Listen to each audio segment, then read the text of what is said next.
Senhor, estou aqui para agradecer de coração a paz dentro de mim que encontrei na comunhão.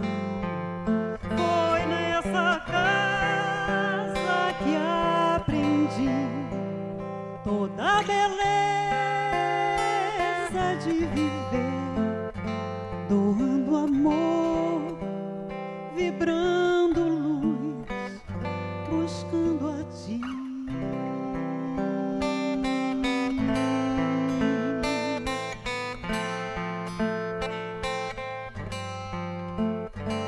Senhor, mesmo tão longe de atingir a perfeição, aqui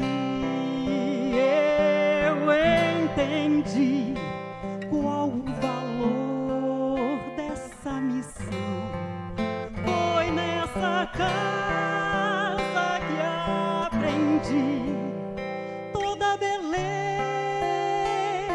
de viver, doando amor, vibrando luz, buscando a ti.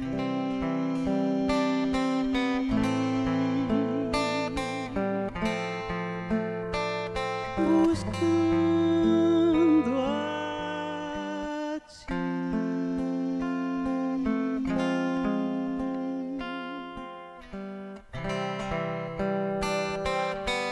Obrigada, Comunhão Espírita de Brasília.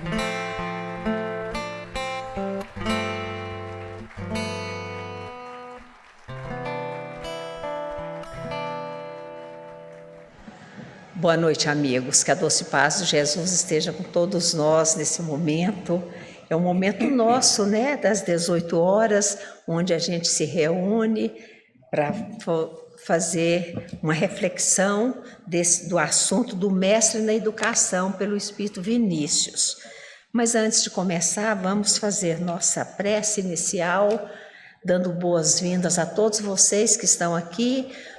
Infelizmente, aqueles que estão de casa hoje não vai nos ouvir, porque teve um problema na internet, então hoje é só vocês, né?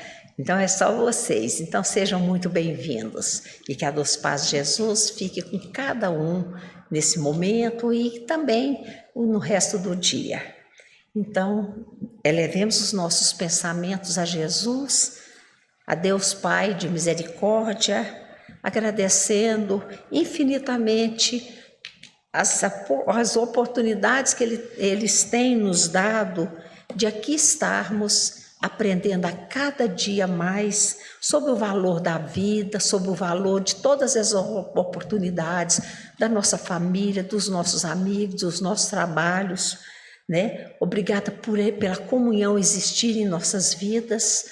Nós aqui estamos aqui, claro que se formos para outro lugar também vai ter um momento que é onde nós possamos reunir para aprendermos, para melhorarmos.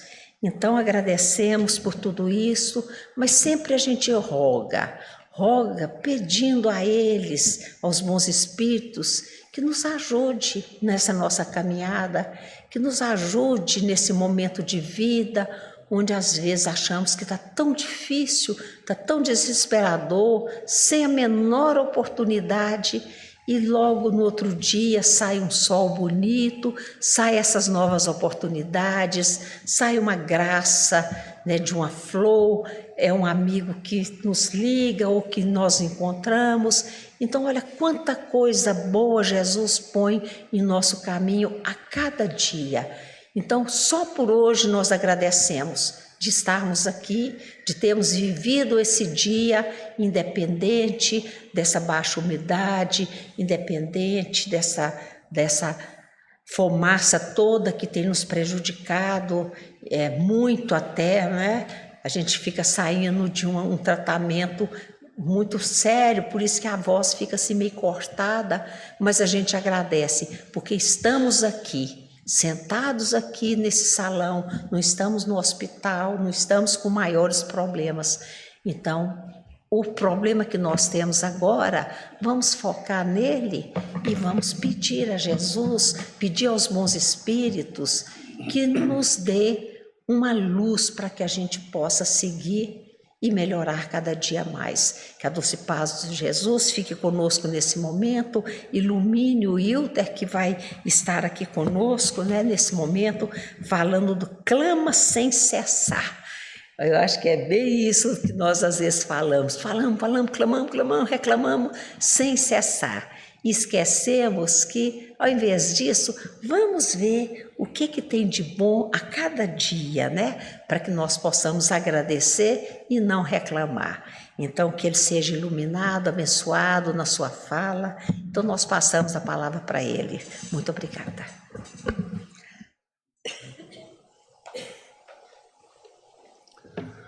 Bem, boa noite. A voz da Ruth está comigo também, é a mesma voz de todos nós com essa secura, com esse tempo desse jeito. Mas a gente clama sem cessar, como ela estava dizendo, e a gente clama sem cessar porque somos famintos, todos nós, como vai dizer o texto, somos famintos, famintos de pão, famintos de luz, famintos de paz, e somos famintos. Quando pouco, somos famintos de tantas coisas, né? O texto clama sem cessar, é o capítulo 25 desse livro, O Mestre na Educação, do Vinícius. E a gente vai fazendo esses pequenos comentários para a gente tentar absorver esse texto, que ele é muito educativo. O título dele já é muito sugestivo, O Mestre na Educação. Coloca Jesus como o grande educador. E o livro vive esse processo de educação, trazendo Jesus como esse grande mestre e aproveitando a oportunidade do texto para trazer também ensinamentos para a gente. E quando a gente tem a oportunidade de conversar sobre esses textos, ainda mais um desse que nos coloca na condição de famintos, todos nós na condição de famintos, faz a gente refletir mais ainda, né? Quais são as minhas fomes e quais são as fomes daqueles que me procuram.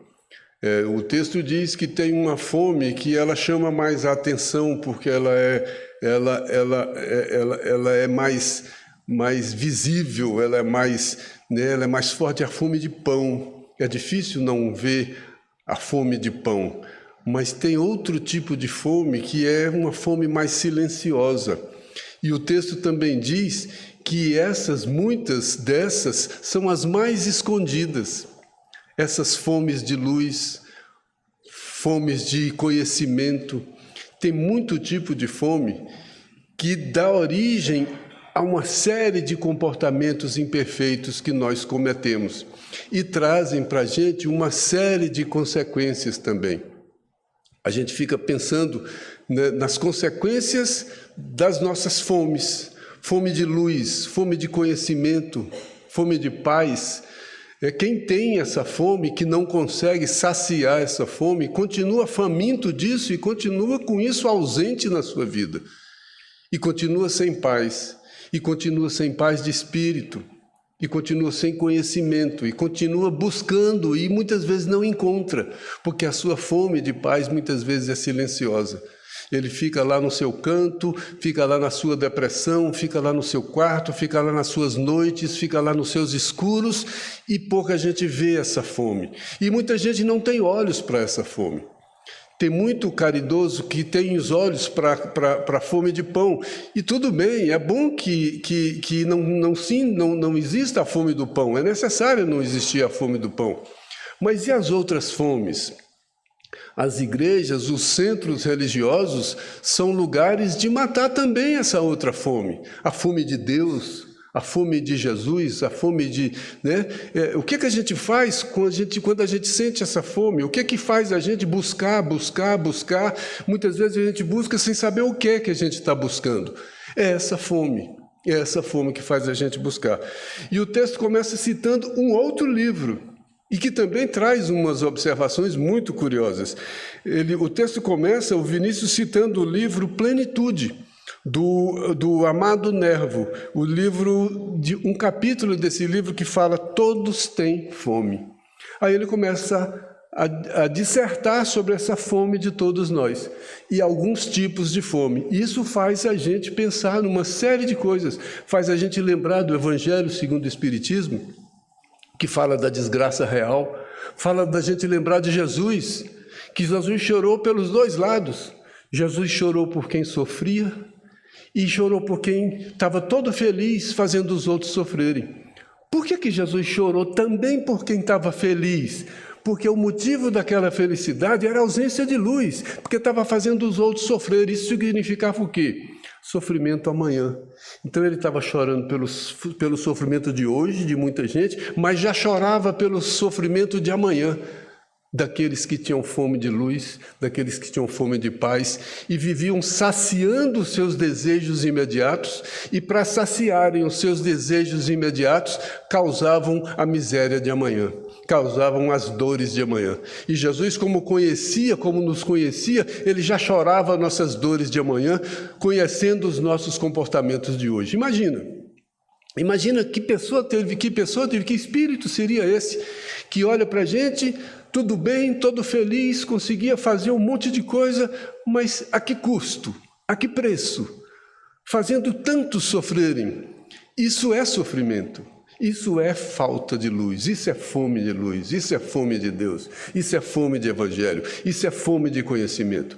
E a fome que traz a tragédia amanhã, a fome que traz a desgraça real amanhã. A fome que traz sofrimento. É disso que esse texto está falando.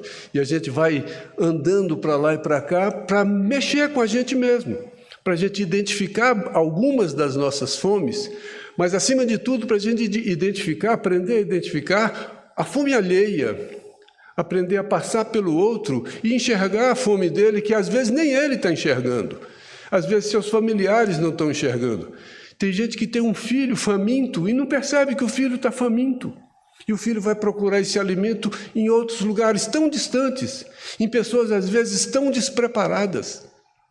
A juventude tem fome, a criança tem fome, o idoso tem fome, todos temos fome. E é preciso enxergar a fome uns dos outros. Amai-vos uns aos outros, é enxergar a fome uns dos outros.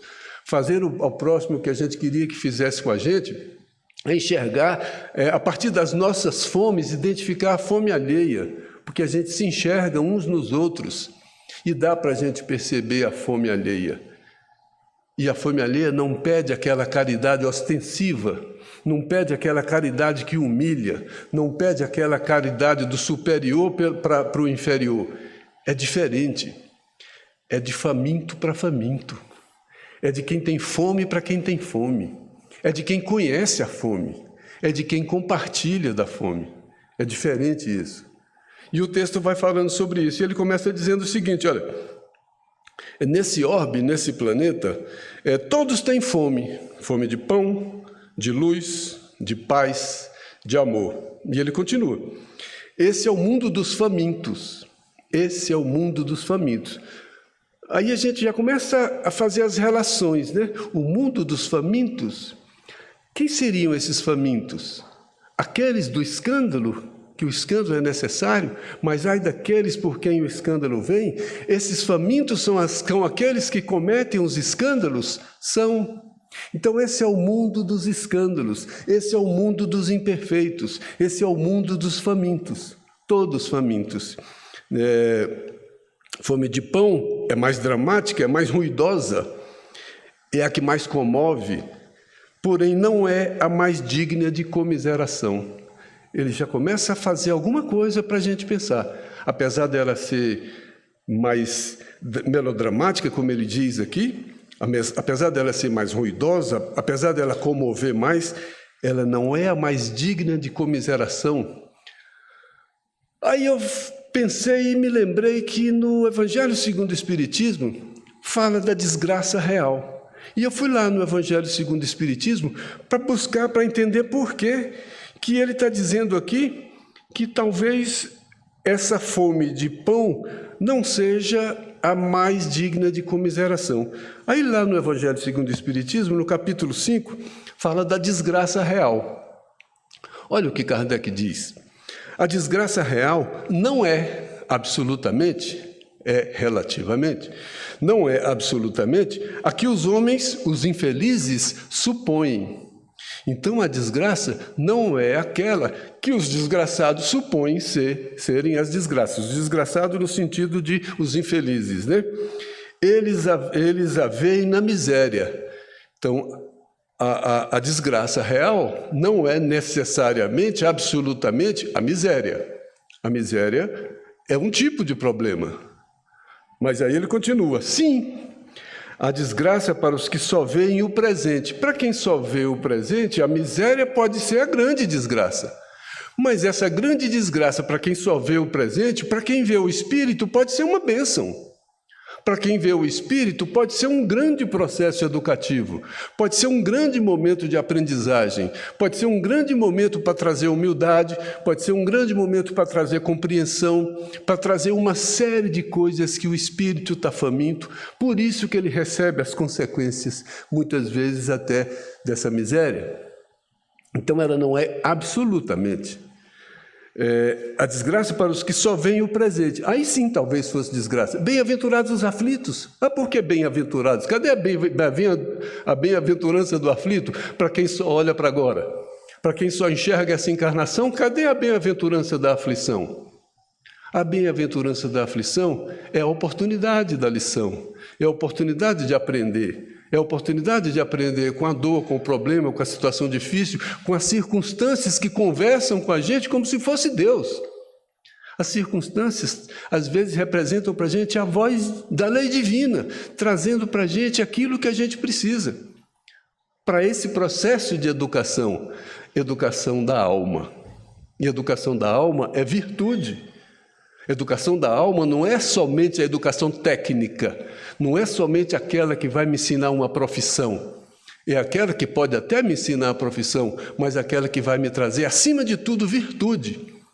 Para que eu tenha virtude em tudo que eu for fazer. Aí eu resolvo um problema da fome de luz.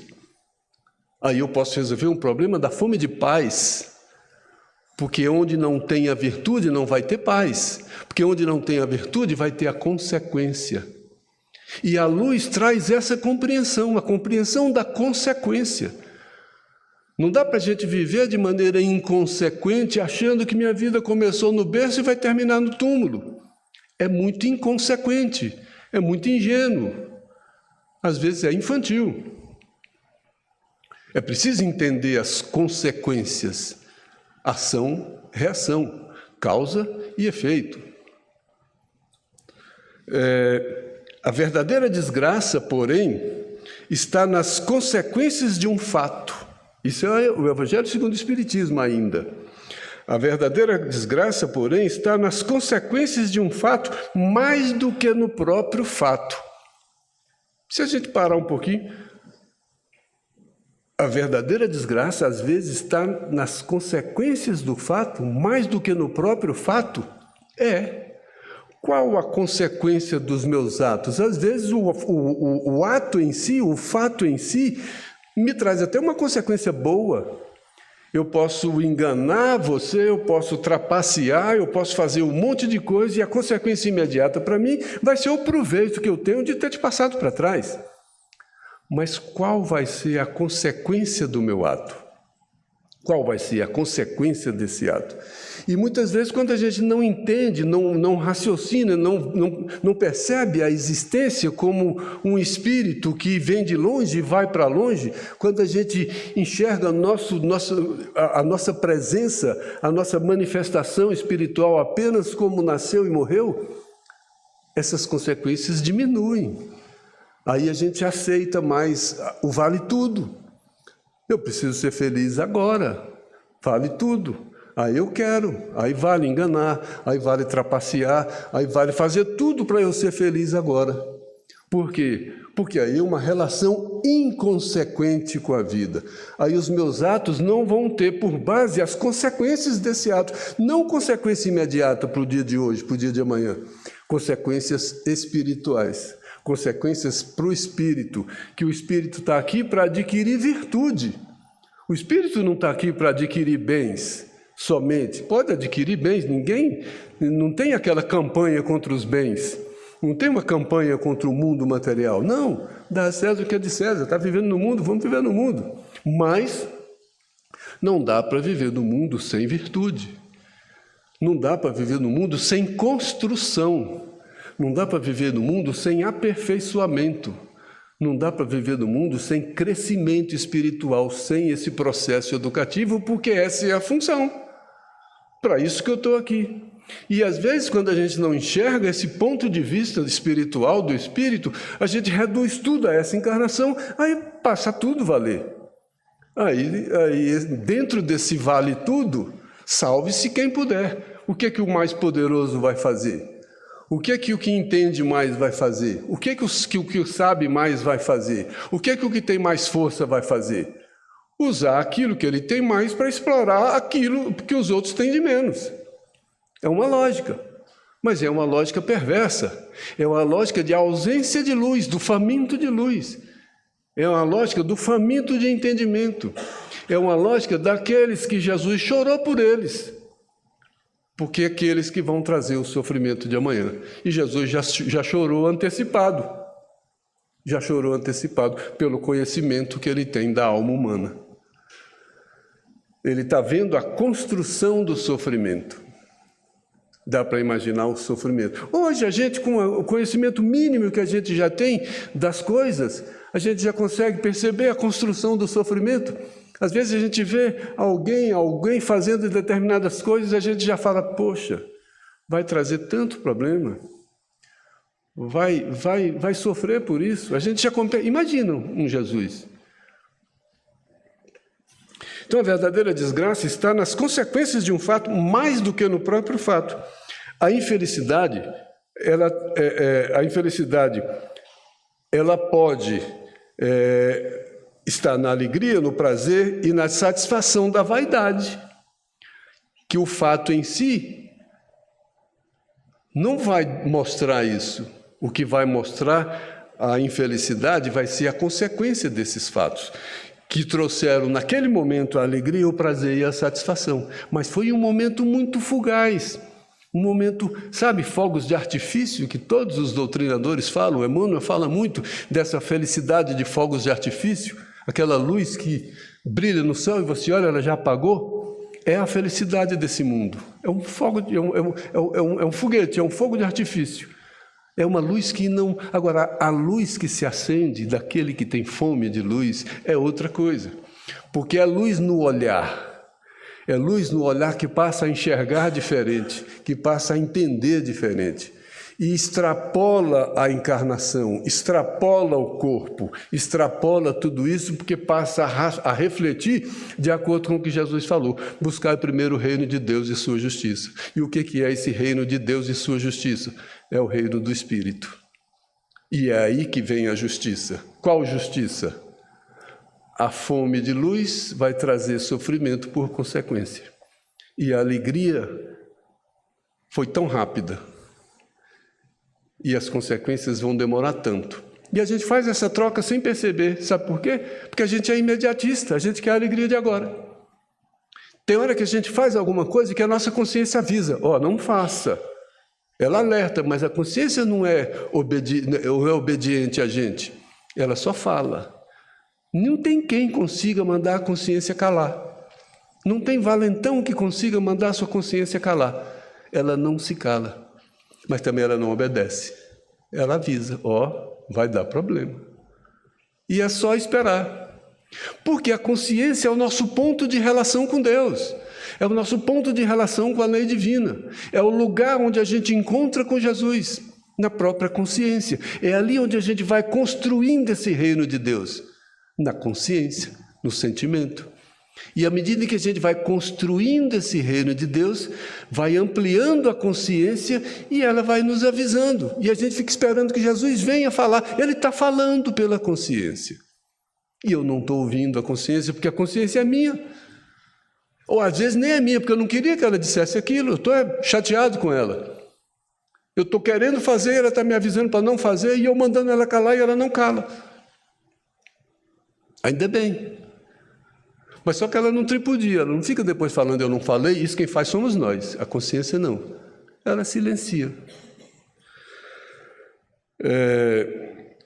que fazem calar a consciência, que comprimem a ação do pensamento. Essa alegria, esse prazer e essa satisfação da vaidade que faz a minha consciência calar, que comprime a ação do pensamento. Será que eu não entendi ainda as consequências das coisas? Será que eu ainda acho que eu vou fazer as coisas impunemente? Será que eu ainda acho que pode fazer à vontade que não vai acontecer nada? Será que eu ainda não acredito nessa relação de causa e consequência? Será que eu ainda não acredito na justiça divina? Eu fico esperando, fico comparando a justiça divina com a justiça dos homens. Eu quero um código penal do mundo espiritual. Eu quero um código civil do mundo. Não é isso.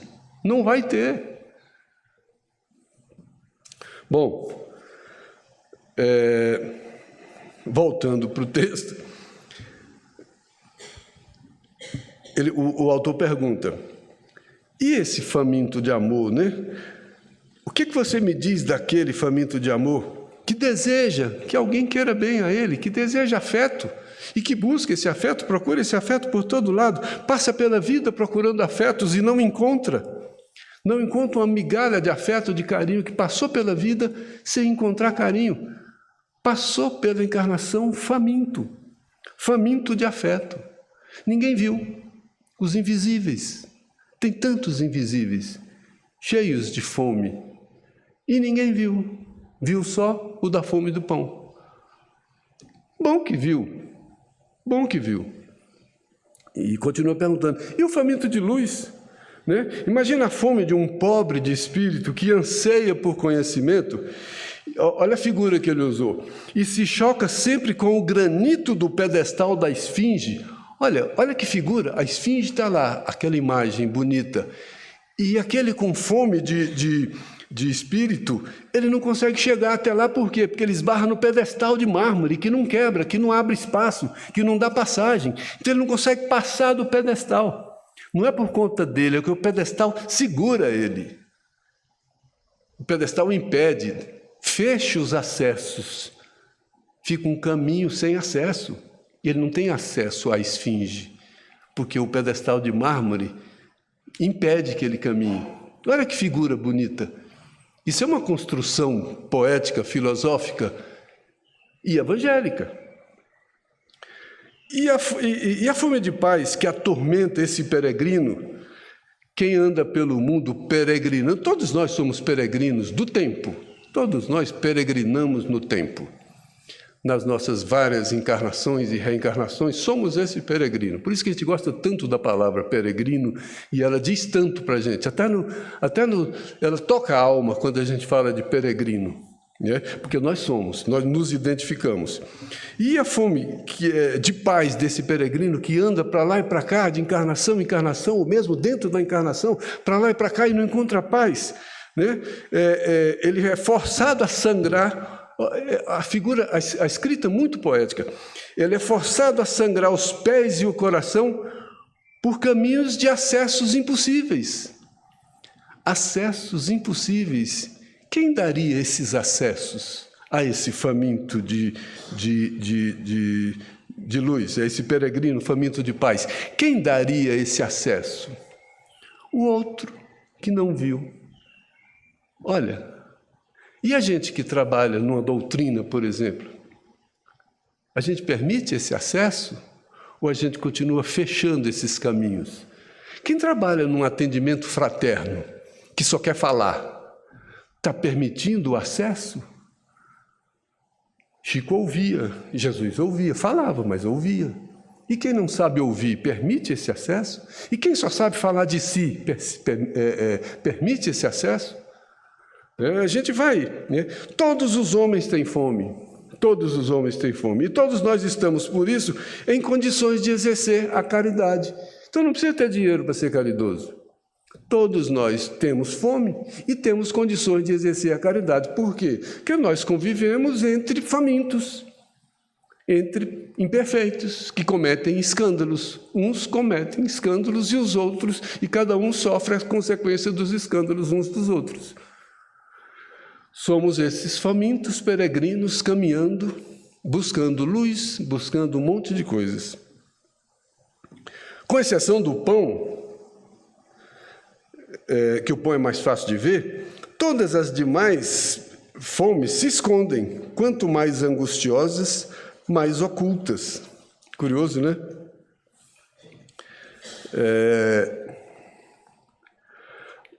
Entrando no texto, o texto diz: a fome do corpo é uma, enquanto a fome do espírito assume várias modalidades. A fome do corpo é a fome do pão, do corpo, do alimento. A fome do espírito assume várias modalidades. Luz, paz, né? Deus. Aí ele diz: a fome do pão restringe-se ao indivíduo. Eu estou com fome, é orgânica. Meu corpo precisa se alimentar. É uma fome do César, do pão, do corpo, do Adão, do homem que veio do barro, desse homem encarnado, desse corpo que é o lugar de expressão do Espírito. Mas esse corpo, que é o lugar de expressão do Espírito, sobrevive se alimentando. Então, a fome do corpo, ela restringe-se ao indivíduo que está com fome. Ela não contamina terceiros. Minha fome não passa para você se você se alimentou.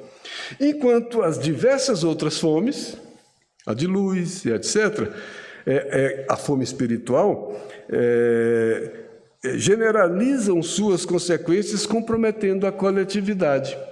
Quanto faminto a sua fome traz consequência para tanta gente.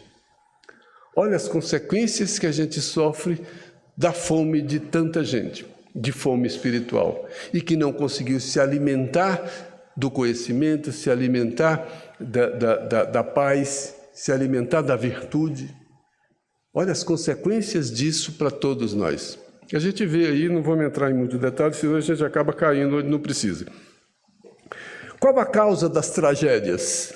Ele vai chegando. Qual a causa das tragédias? A causa está na carência de luz, na miséria espiritual, não necessariamente na miséria de pão. É na carência de luz, na miséria espiritual. No descaso em que permanece a educação dos sentimentos. Tinha que chegar. Educação dos sentimentos. Essa educação que Jesus trouxe. E essa educação que se cobra do espírita. Essa educação que exige de quem começa a viver do Evangelho. Eu preciso me educar. Eu preciso me transformar. Quem começa a viver o Evangelho não aceita ficar mais igual. Eu não aceito permanecer sempre o mesmo. Porque eu estou num processo de transformação, eu estou num processo de aperfeiçoamento, eu estou num processo de aquisição de virtudes. Não dá mais para eu ser permanentemente o mesmo. Eu não me admito mais assim. Por quê? Porque eu estou frequentando essa escola da encarnação e aqui eu preciso estar aprendendo alguma coisa. Eu preciso estar saciando essa fome que eu vim saciar na minha reencarnação, né? Se os protagonistas das tragédias tivessem recebido desde a infância a educação conveniente não é a escola melhor, a escola mais cara, a escola mais isso ou mais aquilo, é a escola que trabalha valores, é a escola que trabalha virtudes, é a escola que faz lembrar o espírito. Precisa ser uma escola espírita? Não. É uma escola que não tenha o seu conhecimento limitado pelo materialismo de nascer e morrer e acabou. É uma escola que traz a ideia das consequências dos seus atos. As crianças têm que perceber, desde cedo, que qualquer ato que ela comete tem uma consequência. Qual é a consequência? Não dá para chegar em casa, joga um tênis aqui, joga outro ali, xinga fulano, briga com fulano, vira de cabeça para baixo, dá um tapa na avó e fica tudo como está tudo bonitinho. Não é assim. Olha, você jogou seu tênis ali. É para alguém buscar? Quem você acha que está em função do seu desejo de jogar um tênis ali? Olha, você deixou essa bagunça aqui, você pegou seus brinquedos e jogou todos ali. Você jogou por quê? Porque você acha que tem alguém para limpar para você, para organizar para você? Não tem consequência nenhuma você jogar tudo isso no chão. Não tem consequência nenhuma você pisar no barro e vir pisando aqui e a pessoa está limpando ali na sua frente. E você acha que ela existe para limpar aquilo que você pisou. Não tem consequência, você suja de maneira inconsequente. Isso são exemplos bobos, materiais. E na alma, como é que fica isso? Aí ele fala: a inconsciência da responsabilidade e a incompreensão da lei. Que lei? Essa lei de causa, de consequência, essa lei de justiça. A inconsciência da responsabilidade e a incompreensão da lei de consequência armam o braço do criminoso. Eita, quem está armando o braço do criminoso desde a infância? A sociedade que não educa. Aí o que a sociedade quer fazer? Manda prender, manda matar, manda executar, pena de morte. Só que vai desencarnar e vai voltar o mesmo, com a mesma imperfeição. É esse o nosso processo. E a doutrina espírita veio para quê? Ele ainda diz aqui, ó.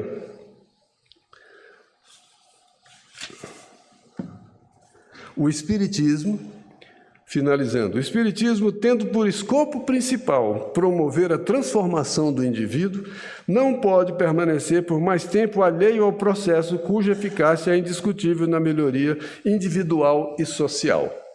Não dá mais para a gente ficar só condenando a violência que a gente está vendo.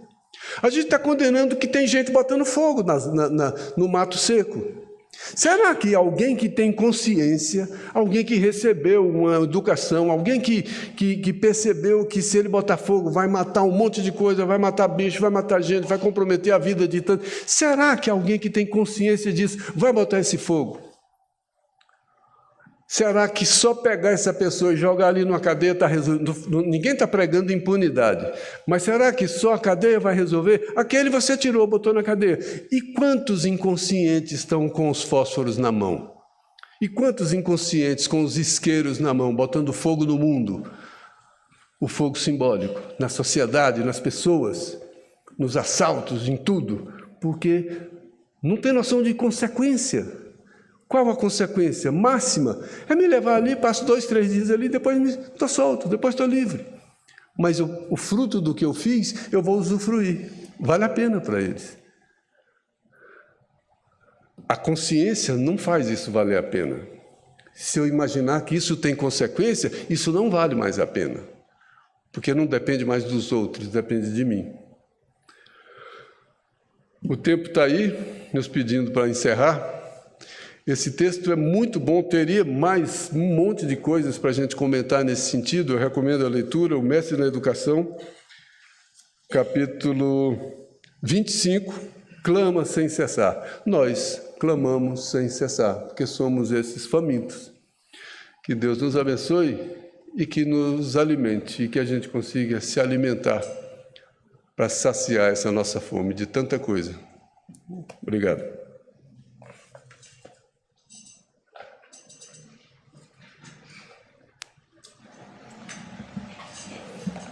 Eu acho que chega, né? Que senão nós clamamos tanto, que a gente já entendemos a lição, não já entendemos?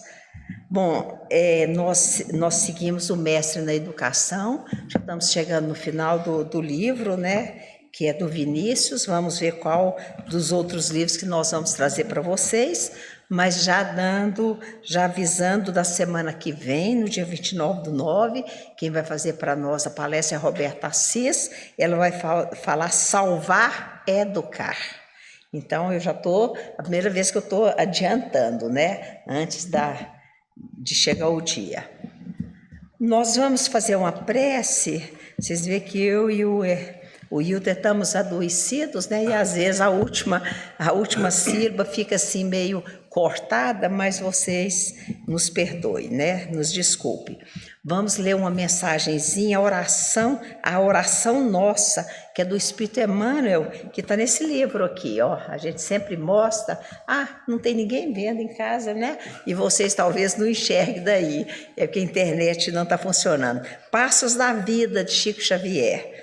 E a gente encerra com essa oração linda, que é muito linda, que fala assim: Senhor, ensina-nos a orar sem esquecer o trabalho, a dar sem olhar a quem, a servir sem perguntar até quando, a sofrer sem magoar, seja a quem for, a progredir sem perder a simplicidade, a semear o bem sem pensar nos resultados, a desculpar sem condições, a marchar para frente sem contar os obstáculos, a ver sem malícia, a escutar sem corromper os assuntos, a falar sem ferir, a compreender o próximo sem exigir entendimento, a respirar o semelhante, a respeitar, eu já estou precisando de respirar, que eu já estou até trocando a oração, né?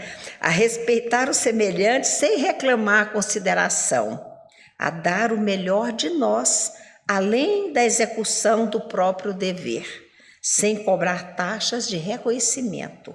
Senhor, fortalece em nós a paciência para com as dificuldades dos outros, assim como precisamos da paciência dos outros para com as nossas dificuldades. Ajuda-nos para que a ninguém façamos aquilo que não desejamos para conosco, para nós. Auxilia-nos, sobretudo, a reconhecer que a nossa felicidade mais alta será, invariavelmente, aquela de cumprir-te os desígnios onde e como queiras, hoje, agora e sempre. Quem trouxe essa mensagem para nós foi o Espírito Emmanuel, e nós encerramos esse nosso momento agradecendo, né? Vamos agradecer primeiro o Wilter, né, que veio aqui, não veio de pertinho não, ele veio mais longe, ali do Goiás, para estar conosco todo mês, né, falando sobre um tema. Então nós agradecemos, que Deus o abençoe e que possa proporcionar para ele sempre essa boa vontade de aqui estar. Mas agradecemos vocês por estar aqui, ouvindo, participando, interagindo energeticamente com esse nosso momento. Agradecemos a Bezerra de Menezes, o mentor da casa, prepara tão arrumadinho tudo, né? Agradecemos o pessoal que vai chamar para o passe, carinhosamente fala de um a tanto, né? Com toda paciência, e agradecemos o grupo de passe que se dispõe de energias para doar a nós, e agradecemos a espiritualidade que não completa o trabalho, mas também nos oferece essa energia. E ao Pai pela criação divina que somos todos nós. Então, por tudo isso nós agradecemos, mas rogamos que nos abençoe sempre na nossa caminhada, no nosso esclarecimento das coisas que nós temos que seguir.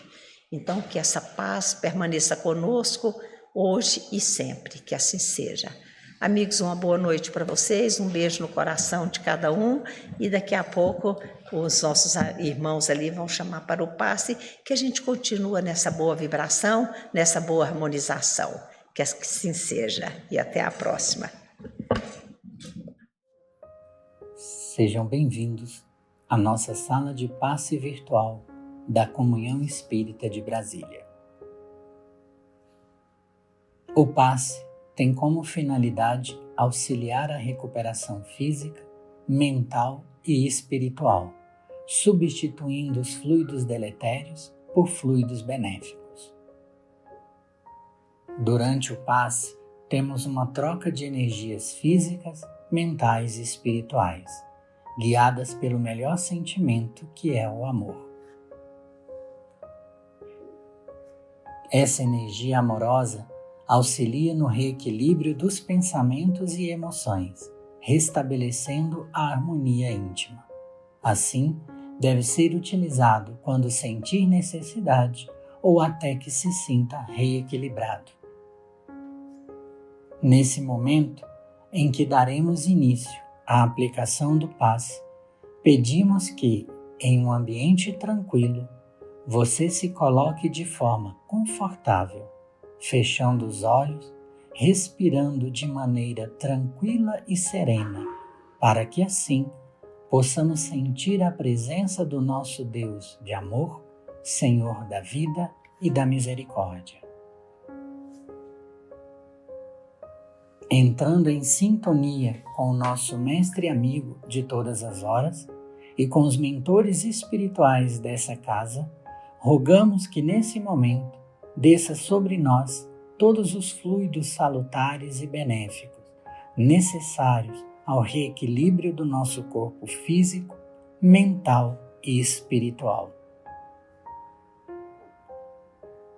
Senhor meu Deus, permita que os bons espíritos que me cercam me auxiliem nos momentos de dificuldade, que eu tenha a força necessária para continuar a caminhada no sentido do bem, do amor e da caridade.